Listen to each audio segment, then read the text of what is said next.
Hi, and welcome to the Sit Down with Suzanne podcast. I am your host, Suzanne. I am a author, a mentor, a motivational speaker, a life coach, and a leader with over 20 odd years of experience leading multi-million dollar corporations. And I am here for your listening pleasure. I am so excited today because last year, before the pandemic, before everything went crazy, we had the Phenomenal Woman series where I had the opportunity to chat with four phenomenal women that I thought were phenomenal, and got such great feedback about it. We decided to bring it back this February in Black History Month to celebrate four amazing African American women. And this year, the very first one I have with me is Parlee Jones, or Sha-Asia, as I knew her, as I said, say know her. Now, I'm just going to give you a little introduction about her, and you'll hear she is not shy, so she can absolutely speak for herself. So, Parlee was one of the first persons I met, the first aunties I met when I came here from Jamaica as a child. She was the first definition of an advocate that I knew, the first definition of an activist that I knew. She was unapologetic about standing up for her rights and the rights of Blacks. She was unapologetic about, demanding her space. She was unapologetic about occupying her space and being herself and teaching our history, which is so often overlooked. But our history is a part of history. It shouldn't be separate. So I'm excited to have with me today none other than the phenomenal, the beautiful Earth Mother, Sha-Asia, Parlee Jones. How are you, beautiful? Peace, everybody. Peace. Good morning. Wow, that's pretty amazing. Um, yeah, and I just say I'm just me. Truthfully, we do what we do. Hopefully, we're brave enough to do what we feel we need to do and want to do in this lifetime. So, I think that's just basically how I've lived. I think the biggest need I saw when I came back to Worcester with my kids, who were born in Brooklyn, they were both born in Brooklyn, was a lack of Black knowledge for children. There was no kind of, even during Black History Month, I mean, there was really nothing happening back when I first came back. Both of my kids were like maybe 3 and 4, 2 and 3, 2 and 3. And, just seeing the public school system and what they were giving as Black history was not acceptable to me. My daughter actually told me a story, and I think it's a little funny because it should be the norm for all of our children. She said during Black History Month, when the teacher would ask a question and she would raise her hand, she's like, I know, I know, I know. Every question she would know, and nobody else really knew. And she thought that everybody was getting the same thing that she was getting at home. And, it's unfortunately, we have to take the lead in educating our children because let the world tell it, and our babies will be picking those little white dolls, as the study showed, back in the 40s and then again in the 50s and the 60s and the 70s, up until today, where we look to somebody else's culture as better, or what we want or what we strive for, without even knowing our own. Mm-hmm. So I think that's truly what motivated me, because I want my children to know who they were. Absolutely. Coming out of the 5% Nation of Islam with mathematics in our alphabets, that's one thing that has truly set my life on the straight and narrow. Not that I'm an active member at this time, but what I learned from that space is what gave me strength and courage and wisdom. All right. Knowledge, Wonderful. wisdom, and understanding, if you want to go with the mathematics. Okay. All right. Well, math is not my friend, but I'm working on it. Let me just run through this pre-mathematics so you know. It's knowledge, wisdom, understanding. Amen. All right. Um, All right. Culture, power, equality, God, build, destroy, and born a cipher. So all of those things, Mm-hmm. if you look at it through those lenses, it's the Mm-hmm. key. It is. So, I chose you as Phenomenal Woman because I absolutely believe that you're phenomenal. And I think that a lot of times, the culture celebrates celebrities and, people who have made it according to them, that are driving, the Aston Martins and living these lavish, phenomenal lifestyles. And we want our youth to see that everyone's definition of success is different, and phenomenal to me means, exactly what I described you as. And to me, that's phenomenal. Somebody who is unapologetic, in claiming their space. And I love, you've been consistent since I was 16 years old. Now I'm all of 21. It would work for you. Well, thank you, darling. But 44, I'm proud. 44, I'm proud.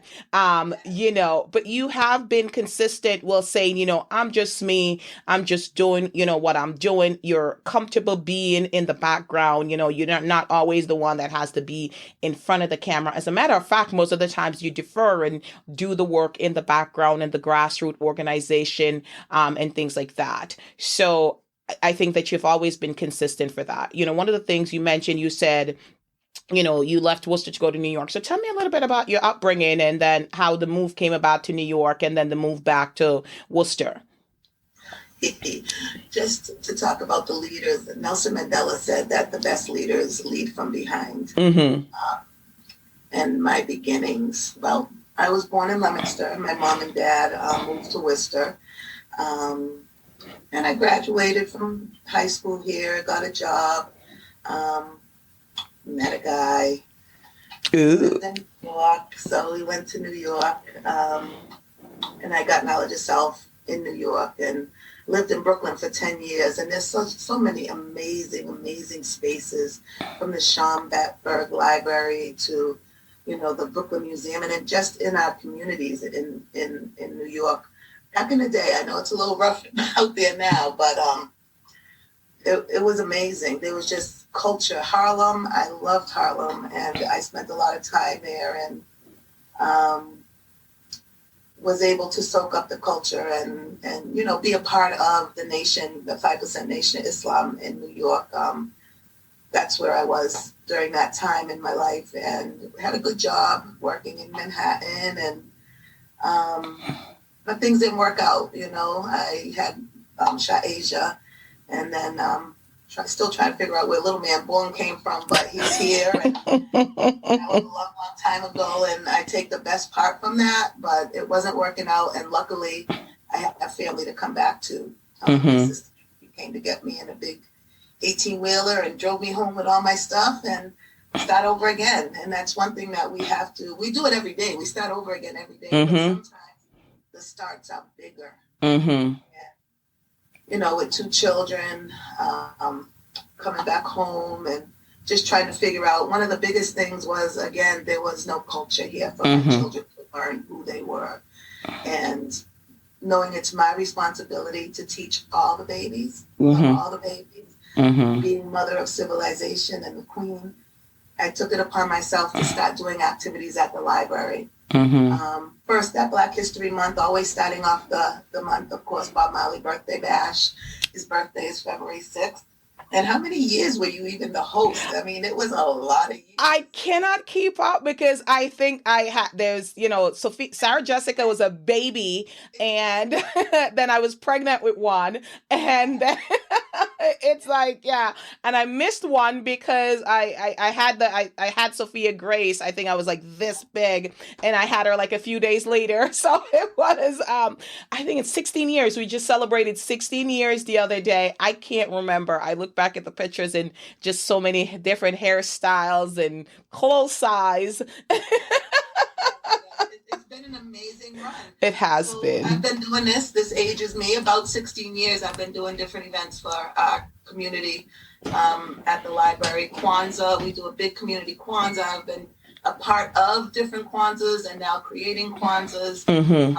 Shout out to all the venues that gave us any space, usually the YWCA or the YMCA, and the library, again, for all of my activities for Black History Month. We've done Black History Month extravaganzas, celebrated Michael Jackson's life, We celebrate the ancestors. This year, virtually, our story edutainment, although it's not me because I've handed over the reins to my daughter, we actually did the history of Black witches by Halloween. So that was interesting because, they're titles, but how can you not be in touch with nature? It's not nature to be one with Mother Earth because we are symbolic to this planet. We give life, we nurture life. So that's what this planet does for us. So all those things, the herbs, all that, it's all ours originally. So, for them to label that with like, there's such a stigma to the word witch, but we have to look beyond that and look at healing and all of that good stuff. And, what herbs do we cook for this kind of tea and that kind of tea? And I have to tell you that coming from Jamaica. There's a bush for everything. Yes. And Queen Annie, of course, is one of our favorite ancestors. We're always calling down along with Harriet. So just to bring some true history, our story, to the masses of the people, or as many people as I can reach, Yeah. You bring up an interesting point, and it's such a relevant point because there is not a lot of our history being taught. And I remember having a conversation with you yesterday, and, you talk about, the Martin and the Harriet and, the popular ones, the Roses. Those are the ones they trot out every Black History Month, and they talk about it. You mentioned Nanny. There's so much more. Those people aren't mentioned. They know Bob because it's Bob, but, there's so much more to our history, and our history gets erased because it becomes an elective. And truthfully, people, if it doesn't impact them, they choose not to learn it. So when they go into school and they have on options, and that's now, before it wasn't even taught at all, and now it wasn't, and now it's an elective, so you can choose to. And I actually read recently that I think it's in Louisiana, parents can elect to have their child not learn Black history, and this is elementary school. And how do you erase a part of history? And I mean, our history is still happening because 400 years later, after we came to this country, we were we were stolen and brought to this country. We're still fighting for the right, but our civilization began way before then. And even teaching that history is just not, it just doesn't happen. So, you saw a need, and, you have been educated, not only yours, and then you branched out and you're teaching others. I remember going to movie nights at the library. You mentioned you did Michael Jackson. There's just so many different things. And I know you guys have an event actually happening tomorrow, Sunday. Yeah, the first of 3. It's called the Sankofa series in honor of Black History Month. And it's going to be tomorrow, the next 3 Sundays at 1 p.m. And it's got the Sankofa series. So Sankofa is an Adrinka symbol. It's the bird looking back with the seed or the heart, because it's all about the love of self first. And what Sankofa means is go back and fetch it. And what that means is we must know our past in order to live in this future, in the present, and move forward to the future. So we have to know what happened back then. Number 1, so we don't repeat it if it didn't work well. And number 2, so we can acknowledge the work that's been done and just start in that space, so we don't have to start from scratch. Even with the systems, we see how many of our people have been in this fight for struggle for equality and equity and justice for all these years. And we take little baby steps, but it's on us. We have to do what we need to do for our children, for our future.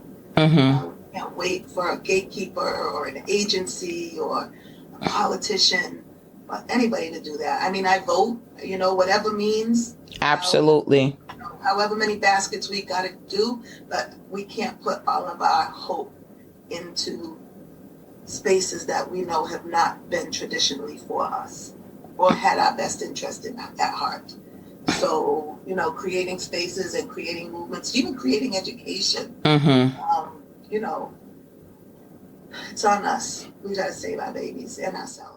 No, absolutely. Well, the original spaces and system and processes that were built in this culture, and in this country was not created for us. At that time, we were not thought of as human beings. So we were chattels, we were owned. So they didn't think of us when they were writing these things. And I think now that we are fighting to say, hey, we deserve the right to exist. We're human beings, and there's so many people that are up in arms, but it wasn't written for us. I mean, systemic racism, it's a thing. It's a real thing. And I know some people get frustrated, like, you always talk about racism, and but it's a real thing, and it's different when you can shut it off and not hear it if it doesn't impact you. But when you live it every single day, you can't shut off, the color of your skin, and being, nothing protects you when you're black. Even money doesn't protect you. Even power doesn't protect you sometimes. Barack Obama, he was president, and, everybody kind of trot that out to say, hey, you guys have come so far. You had a black president. But think of how much fight he had. Think of just everything that he did that was ridiculed and picked apart. He wore a tan suit. He rode on a bicycle with a helmet, and, it was the biggest scandal. He had Air Force One, hold an umbrella over his head, and all these things were like, he was the worst president. He's weak, he's wimpy, and just all of these things cut to, and I'm not calling any names, to the most recent occupant of the White House and the atrocities that was committed. And we have people marching and doing an insurrection for him, and just such chaos and incredible violence and hate that was done in his name. And they're saying racism doesn't exist. I was reading an account of a basketball player, who lives in Miami, rich, people know him, and, drives nice car. How many times he's been pulled over and laid on the floor till they can go check, not the floor, the floor sounds so cute, on the dirt, on the ground. So they go check to make sure he is who he say he is, because he's driving a nice car. So when we talk about, these things, it happened to the rich, it happened to the powerful. So can you imagine, the poor, the uneducated, the ones that are homeless and things like that, are little black boys and girls that are going out every single day and have these atrocities coming at them because they have no protection. You speak up, you're labeled a troublemaker, and you're treated even worse. So, racism does exist, and it is, we have made some steps forward, but we have regressed in some areas also. I think for me, what's happening now, I think more and more people are aware of it because there's more cameras. But again, I think they're getting to the point now where people are just, another incident. It's like, but you have that ability if you're non-black to shut it off. If you're black or brown, you don't. Okay.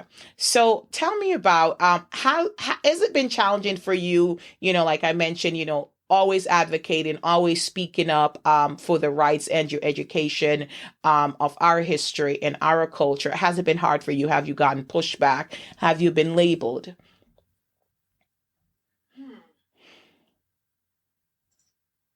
No, I move forward anyway. Mm-hmm. Usually, for the since I started Our Story Entertainment, we have not gotten any funding from anywhere. We've done everything through the strength of the community, the empowerment of the community. The community has empowered us to present these things. I still get invited to tables, so I don't think that, Good. people are, I don't get a lot of pushback, and it wouldn't matter because I would just keep pushing forward anyway. I'm quite sure that some people might have strong opinions because I am unapologetic, but it is what it is. Mm-hmm. I just, Worcester is funny, but I'm going to continue doing what I do. I have worked with some women who have been blackballed from Mm-hmm. the city because of the work that they had done, but they were more forefront than I was, Mm-hmm. um, especially during Mike Brown. And then when we started to talk about the Worcester Public Schools and what was going on, they were actively persecuted and attacked by certain council members and bloggers who think they're bloggers. Mm-hmm. And they actually work outside the city now, doing different things, Mm-hmm. still doing their work. Mm-hmm. Worcester, like I said, it's very small in its thinking, even though Mm-hmm. we have the largest city in the Commonwealth. Um, and it has its issues. I mean, we have a police chief that says there's no racism in the Worcester Police Department. But I mean, really, dude, you know what I'm saying? It's like, Yeah. you're lying. Yeah. Well, it's it's two things, right? It's either ignorance or lying. And ignorance in the police chief is not a good thing. And or you're lying. So, which is it? But it exists. It's like I was watching this show and, they're talking about, different faith and I loved everything. Like everybody has the opportunity to worship however you choose. And there was this scene in this show and, the guy was saying that he doesn't believe in God. And, the woman says, God doesn't cease to exist just because you choose not to believe. And I love that saying. So when I meet somebody say, I don't believe in God and, they don't even say no variation or anything. They just don't believe in God. I've just repeat that. And I think it's the same thing. Just because you choose not to see racism doesn't mean it doesn't exist. Tell that to the millions of people that are living it every single day. I can tell you, speak to somebody black, somebody who's impacted by racism, and they'll tell you it exists. It's me being followed around the store when I was a district manager of a multi-million-dollar corporation going into a store to check on my people to conduct interviews for store managers and being followed around the store as if I'm in there to steal because I'm black, so clearly that's what I'm in there to do. And then I sometimes I don't let it bother me, but then there's times that I'm like, okay, and I'll turn and I say, is your district manager here today? And they'll say, oh, who? And I give them the name of the district manager. And it's like, yeah, let them know that this person is here. And then all of a sudden they become like, oh, because they're like, oh, who is this person? Knowing my DM and things like that. But I shouldn't have to do that. And sometimes I don't. And I walk out. I'm just like, you know what? This is just what they're taught. But, it is just, it exists. You can't deny it. So to hear that from somebody who you think is there to represent the entire community, that is distressing. That is very distressing. Okay. So we're going to shift a little. You mentioned Medina, and I have known her, wow, and that is your beautiful daughter. I have known her for so long when she was an itty bitty baby, and we're going to be talking about her soon. And we're actually going to be talking to her. So not a little bit, but she has grown so much, and I can see your influence on her. But then she's also the younger generation, so she's doing things that we never thought of, things like that. And she's so passionate and she's so driven, in who she is, and she has a strong understanding of who she is. And I know, kudos to you, Mom. I know that has a lot to do with her upbringing, but she has taken over our story edutainment, and she is doing some things. And I don't, again, we're going to talk to her, so I don't want to say it, but so impressed with her last year, just during the whole thing. So talk to me a little bit about how you have been existing during COVID, during this another racial reckoning that is happening, George Floyd, Ahmaud, Breonna, and just everything, it just all rolled into this year. Talk to me about that, how you've been existing. Yeah. I'm in awe of Sha-Asia also, and I think about Khalil Gibran's poem on children, where they talk about your children are not your children. We are the vessel through which they pass into this world for the work that they need to do. Mm. We can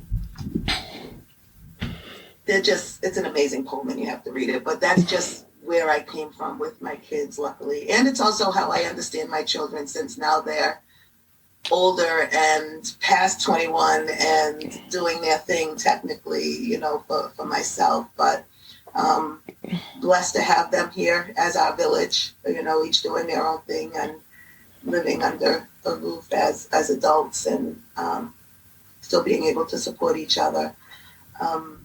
This past summer, it was crazy. Yeah. I mean, the whole George Floyd calling out for his mom sparked the whole entire world. They have companies and everybody is throwing money into social and racial justice, and you have money being thrown everywhere and people are just trying to grab it. So just looking for the sincerity of people, like in allies and work that we're doing, like this is not my 9 to 5. I live this life. I see people that have passed through Abby's house in the street.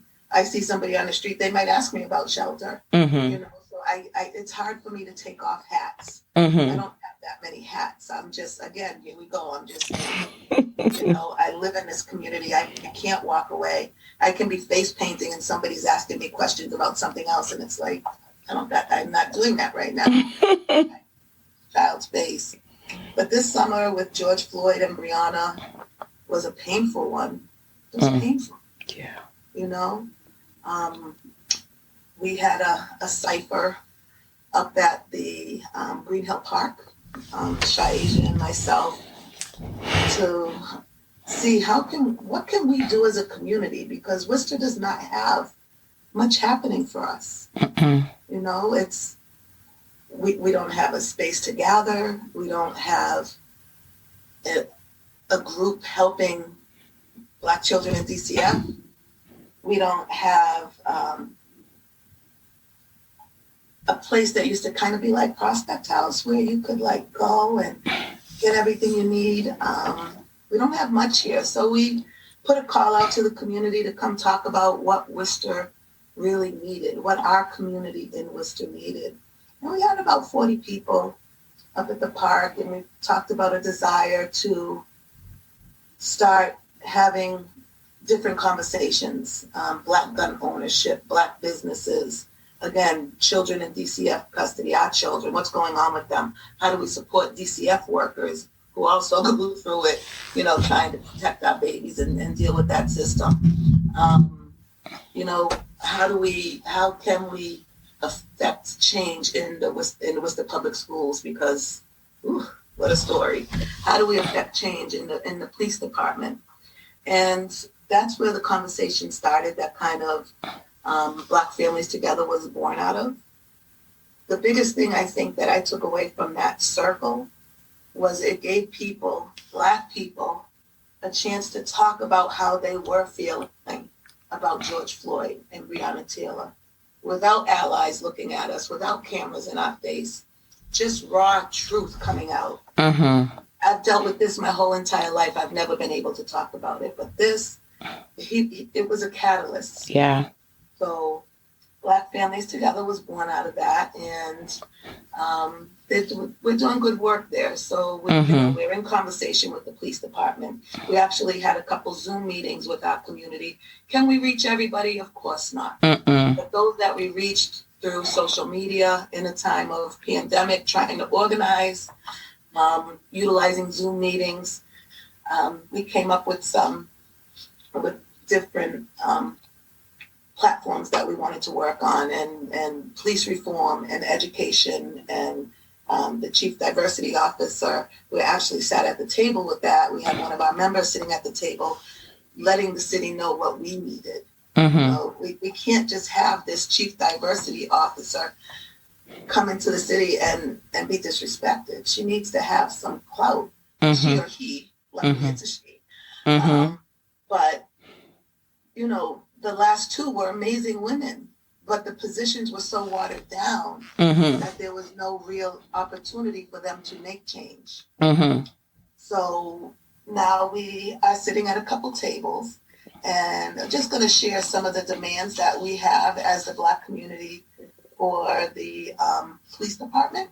Mm-hmm. And a couple of them are remove police officers from inside schools, Mm-hmm. recruit, hire, train, retain, and promote Black officers, working with the city's Office of Diversity and the Black community, review of all officers' records to assess their use of violence while on duty. If they have more than one abuse of power charge, we demand that they are removed from the force. Review the local handbook and policies and make appropriate changes. Examples: limits on policy, police use of force, eliminate chokeholds and other tactics that have deadly consequences, which of course we saw with George Floyd and that knee in his neck. Institute a policy of duty to intervene when a police officer is in the act of wrongdoing, and so on and so forth. So there's 17 demands that we had. And then we also had some demands of the school system. And we, the big table, we got to sit with Maureen Benenda. We actually sat with the city manager and the police chief and the mayor and members from Black Families Together. And the chief of police, after he made that statement, like we asked him, it's like, do you want to take that statement back? And he totally did not want to. So some of the systems that we wanted for education reform were, again, number one, remove police officers from schools, increase hire of Black teachers, principals, and guidance counselors, include Black Family Together participation in the hiring process. We have a committee that is focused on education. So we're trying to pull members from the community, not just the core group, but members from the community to also come in and be able to sit at these tables. Reduction in suspensions and IEPs for Black students, increase in Black counselors and trauma-informed care, diverse representation in curriculum in all subjects, address racial and structural biases in STEM, honors, and AP courses, dual enrollment, Goddard Scholars, and other advanced programs, establish a partnership with the diversity officer, and obtain accurate data and reports regarding our children. Because it's not there. It's not. And, it's not. It's not. And, we have to try to change the system because, it's great for us to advocate and march, but if the system itself is not changed, it's not going to impact anything. So, I hope that, and I know that it's not going to be an easy fight because just as much as, you're for it, we're for it, there's many others that are opposed. It's those same folks that when you say Black Lives Matter, scream Blue Lives Matter, all lives matter, which, so it does trigger something. But, so like you said, when George Floyd called out for his mom, it triggered a little maternal thing in every single mother, every race, every creed, because we are mothers and he did not have to be so brutally murdered. Things like that. He's a human being. And I think, it goes back to what I said in the beginning. We were not seen as human beings.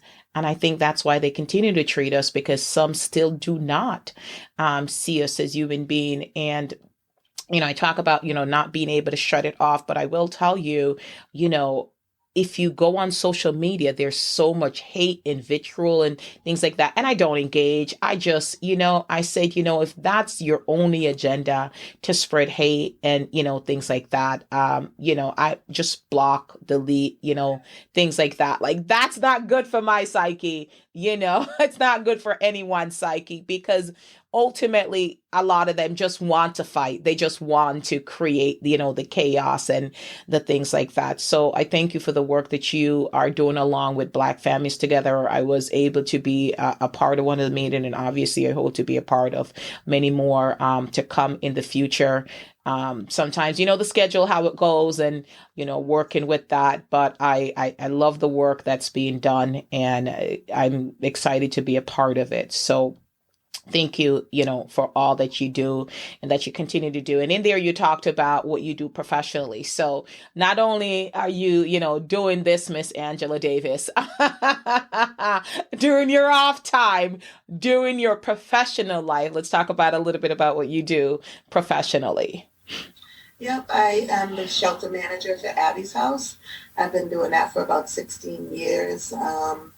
And I work with the women who come through our shelter to kind of help them figure out what's next and kind of walk along with them as long as they'll allow me to through Abby's services on their journey, because we're all walking this journey and we don't know what's going to come, but we are the only one that can make change, that can go forward, that can pick up and do what they need to do.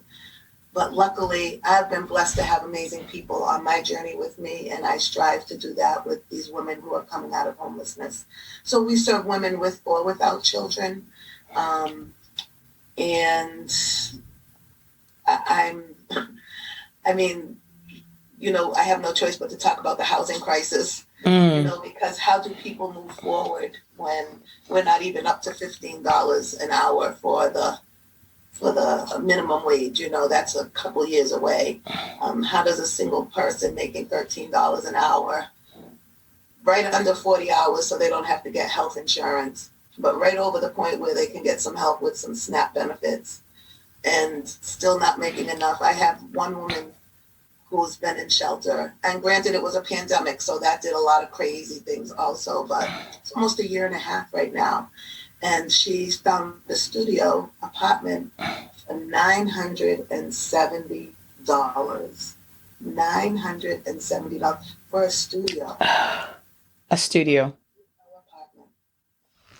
It's disgusting. It is. Yeah. And I don't know what we're going to do. I know mutual aid was there. Are you on a mutual aid page? I'm not. I'm going to add you to that. Absolutely. What it is people helping people. Mm-hmm.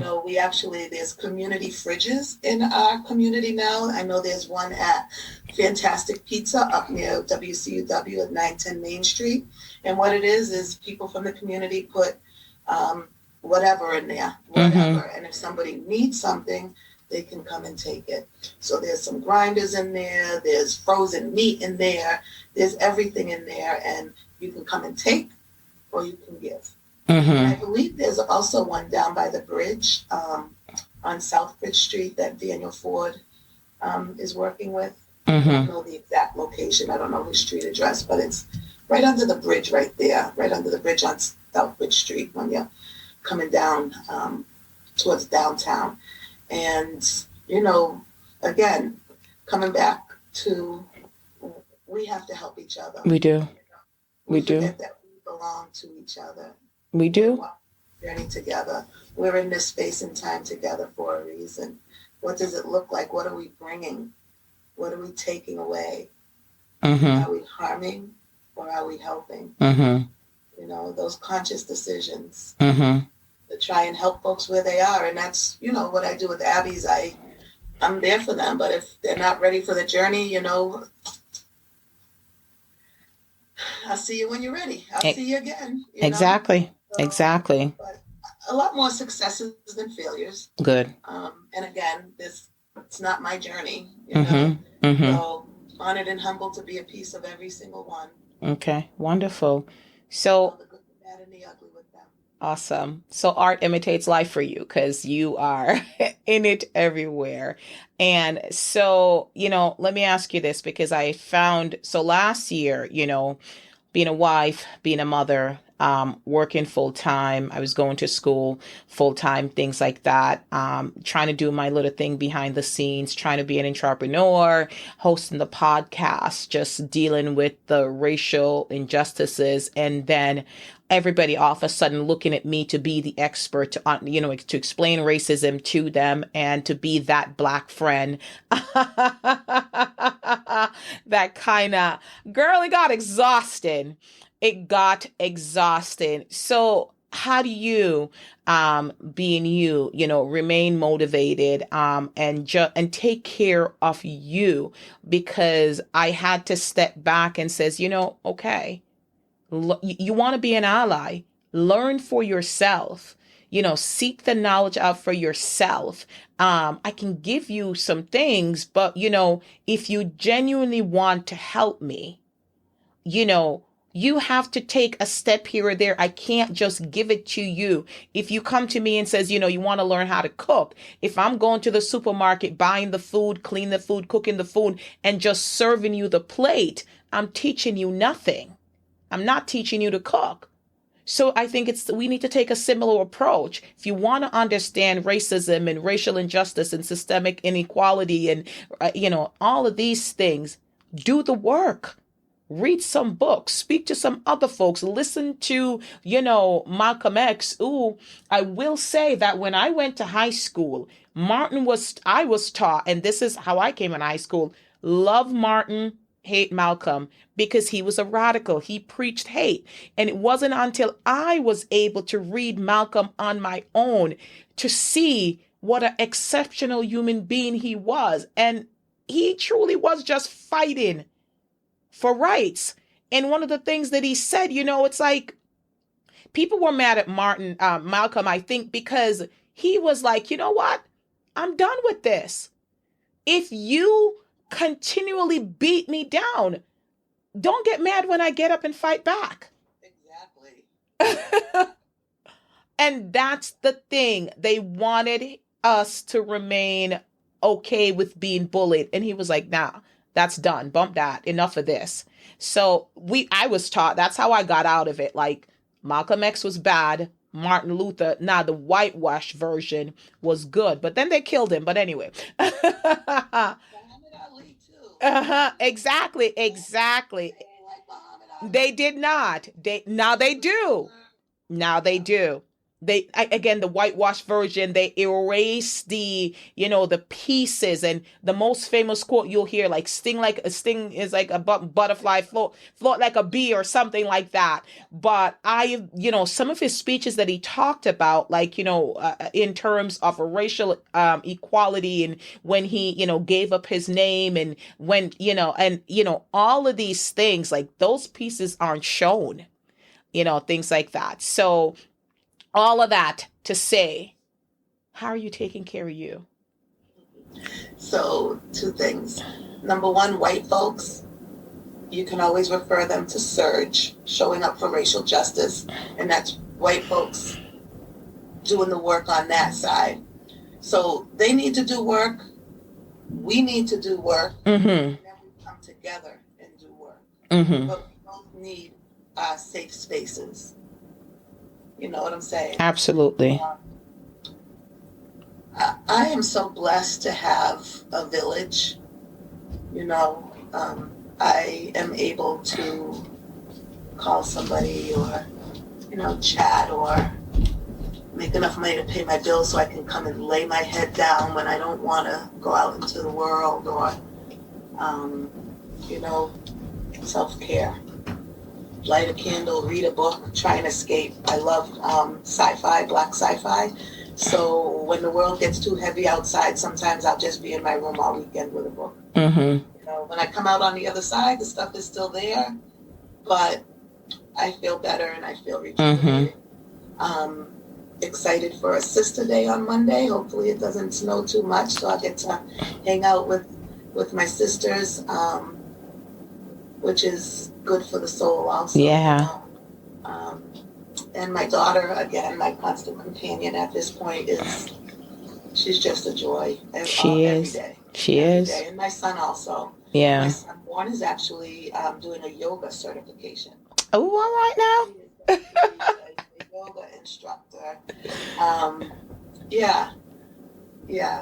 I'm just blessed. You are. You really are. And you've always taught community, and it really does take a village. And it's so important to have people in your circle that are 100% accepting of you and who you are, and just know that, you are power to the people. But there's then time when you just need to rejuvenate and take care of you, and they get all of that and love and accept all of that. So that's great. I'm really happy that you're able to, because it can get draining. It can get draining where you need to just take that moment and, regroup. I did a lot of curling up in bed with my girls, the little ones, and watching some shows. We watch Blackish. So I'm like, we watch Blackish together. I do love Blackish. It teaches, and I think it's funny, but it teaches it's funny. And we curl up and, we watch Blackish and rewatch episodes of Blackish and things like that. Like, I'm like, it's fun and you're learning at the same time. So they did a recent episode, with Stacey Abrams on it, talking about vote. Yes, they kind of did animate, and I love, because they do break down things, Dre's all sorts of crazy. He's an exaggerated version of crazy, but they talked about voter suppression and segregation and why our votes are important and things like that. And the votes are important. We need people that are in the system, that are part of the system, who can be allies and effect change and make changes and things like that. And, one of the things that I learned, over the past couple of years, that it's not just presidential elections. We need to be involved in, DAs who, and prosecutors who are responsible for, bringing the charges against, our Black and brown brothers and sisters, and recommending this and things like that. So every mayors and any position that you can vote for, you want somebody in it that sees us as human beings. So we need to see color. Exactly. We've got to have a voice. We've got to be represented at every single table, because we're not going to do it alone. And we're going to need allies, and, we got to work together. But yeah, we definitely need to be involved, and I'm committed to being involved and voting and just making sure that every aspect, I'm a run for something here. Look at what happened in Georgia the other day, things like that. Yes. So, I'm ready for you. Yes, I don't know about yet, but let me hold off on that. It's just, but one of the things I am concerned about and you had mentioned it briefly when you talked about the chief diversity officer. I think everybody right now, corporations, they're all hiring a diversity inclusion manager, right?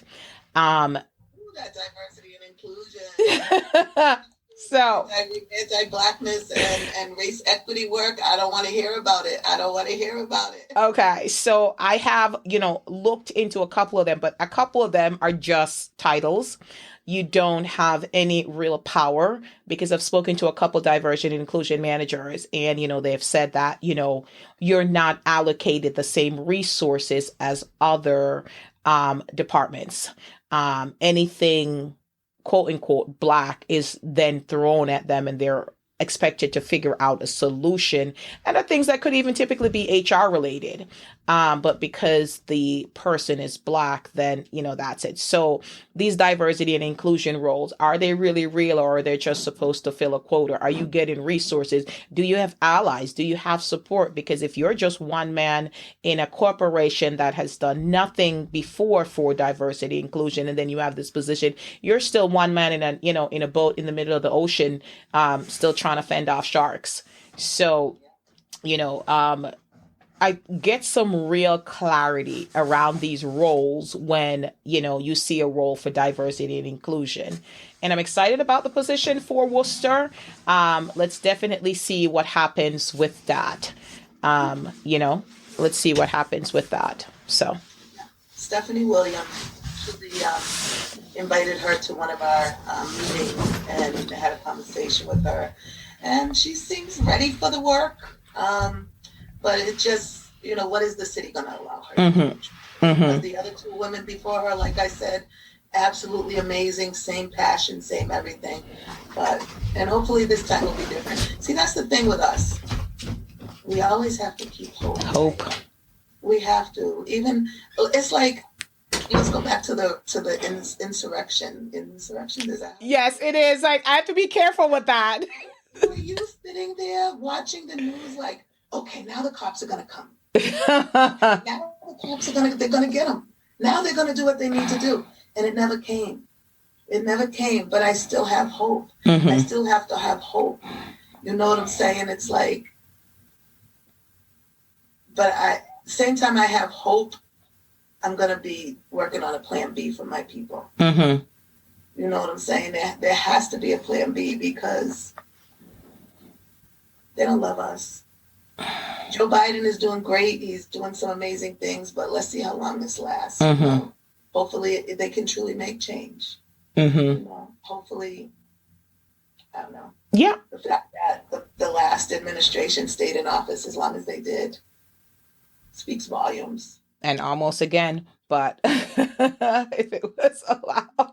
By any means necessary for him, right? But take that bad boy. Any means necessary. No, I mean, yeah, I've spoken with Stephanie Williams, lovely young lady, very passionate, and yeah, you're right. I definitely hope that she gets the support that she needs to make the changes and impact policies and changes and things like that. But she definitely sounds like a fighter.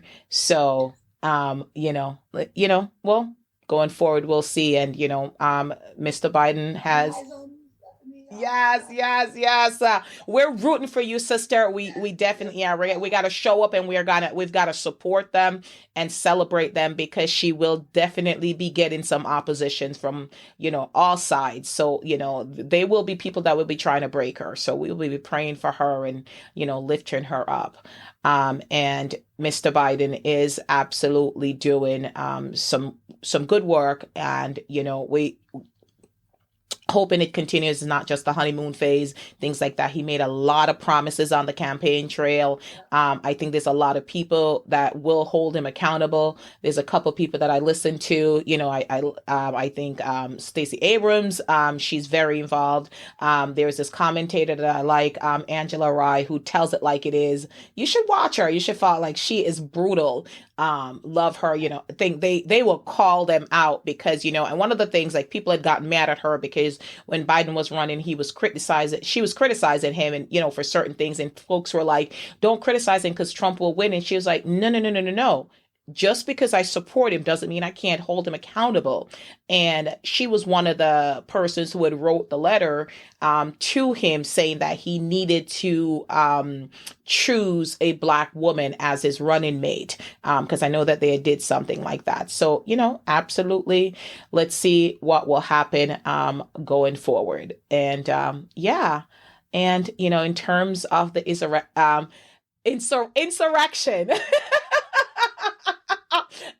Was it Chuck Schumer who made a mistake when he was talking on the Senate floor and he said another word? So I've been so mindful of that. I can't repeat what he said.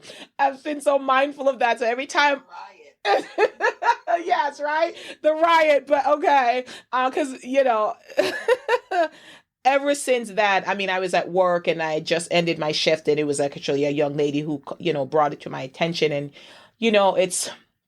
you're looking at it and you're like, on some level, you're like, you're not surprised. But on the other level, you've got to have, you're like, and one minute I'm like, okay, next. Like, it's like Twilight Zone-y, kind of, it's kind of surreal. You're like, it's coming. No, it's not coming because this is who they are. And then they're like, no, they've got to come because the world is watching. And then, you got to have hope. Like, without hope, where would our people be? Without hope, where would Rosa Parks? Without, Harriet Tubman, all those slaves that escaped and chose to just do incredible things under unbearable circumstances. So hope has carried our generation, our civilizations, generations before us, our people. We have hope. How do you think, that's how we are lawyers and doctors and inventors and creators, despite all the odds, despite everything that's thrown at us. So, yeah, our people have hope. We do. and without it. All right. So we are wrapping up. I thank you so much for being a part of this Phenomenal Woman series. I know you're always like, I'm just me, and that's okay. Well, we love you, me, and just adore everything about you. You've been such a significant part of my life for such a long time. I don't remember a time that, you weren't a part of my life, and you've always been consistent in who you are. This is not a now activism. This is not a now teaching. So I thank you for that. And you have certainly taught me, and you have forced me and pushed me to learn my history and not just accept what is being taught and what's being peddled. So I thank you for that. So as we wrap it up, just wrap up your final thoughts on, the work that you see going forward and how others can certainly be a help. So can you say, I'm sorry, what? can you say unbearable again? Unbearable? Oh, when you said it last time, I saw your mom. Oh. And I say that to say we're family. We Yeah. are the village. We are a village. And the village is the key. You know what I'm saying? When I see your children, I know they don't know me the way they should, but the pandemic does not help with that. And it's something that all of us need to work on. We need to know each other's children. We need to know each other. So if I see your babies, it doesn't matter. When I see black and brown boys pulled over by the police, I'm going to stop and I'm going to observe. Mm-hmm. Because I worry about my own children when they walk out and get in a car and out in the world. So again, we belong to each other. We need to create our global village because we have to be here for each other. Some kind of way, shape, or form. I might not have no money to give you, but I have time. I might have some food in my fridge. I might have some wisdom for you. But we just have to remember that we belong to each other and we are all just walking each other home. All right. All right. All right. And no better way to wrap that up than to say this. So once again, I thank you. I love you. I'm looking forward to doing other things together. I'm sure we will. And for everyone listening, that was Miss Parlee Jones, Sha-Asia to many, Earth Mother, and my auntie. Yes, part of my village. And if you come to Worcester, Massachusetts, you will be part of her village also. So I thank you for being on the show. I thank you all for listening, and I wish you a great day. Until next time, listen to the podcast on all podcasts and platform. Please subscribe, like, share, and all of that. And the video will be up on YouTube. All right. Peace out, people.